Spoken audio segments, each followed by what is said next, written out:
Hello. I want to talk to you today about censorship because I know a lot of really good people who have really good intentions who have told me in recent months that censorship is a good thing because they feel they have been told, in fact, that censorship is a necessary thing because we don't want people getting these erroneous ideas about things, all these conspiracy theories and all this stuff. Oh my gosh, it's not a good thing. We don't want this information going around because people could be fooled by this information and do something that isn't good for them or isn't good for other people. And so goes the argument for censorship.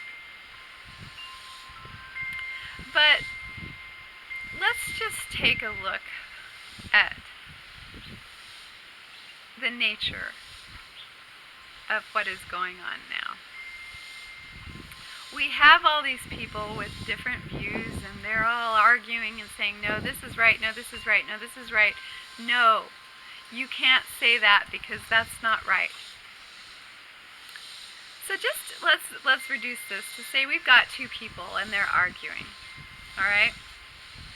One person has facts and evidence, and one person doesn't have facts and evidence and is in fact losing the argument because every time they say something, this person comes back with facts and evidence and says, no, this is actually the way it is. And if you've studied communication at all, you realize that the best way to convince someone of anything is with facts and evidence.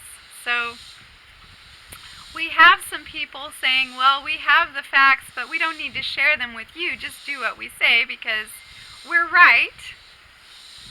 And we have some other people saying, look, we have this evidence here. Look at this evidence. And they are being censored. And if you don't think that's true, consider if you have two people arguing, and one has facts and evidence and they're winning, and one doesn't and they're losing, which person is more likely to say, shut up, to the other person?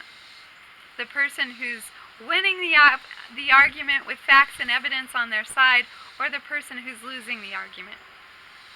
It's not a trick question. It should be obvious. The person who's losing the argument is more likely to tell the other person to shut up. We want you to shut up. Stop spewing those facts and all that evidence. Stop it because you're ruining my argument. That is the only reason to censor people.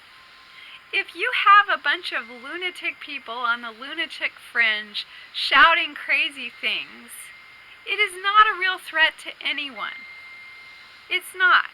Because any rational person with any critical thinking skills, and I mean we can argue about critical thinking skills and how many critical thinking skills people actually have, but beyond that, let's say, anyone with a modicum of critical thinking skills can recognize a lunatic spouting nonsense. Those are not the people who get censored. The people who get censored are the people who have facts and evidence. And why do they get censored? Because they are a threat to a narrative that has a specific agenda.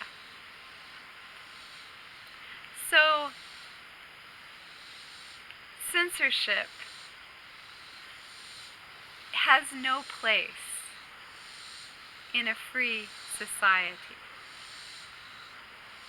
And censorship is only used as a last resort to keep people from knowing all the information they need to know. Thank you for watching. Like and subscribe.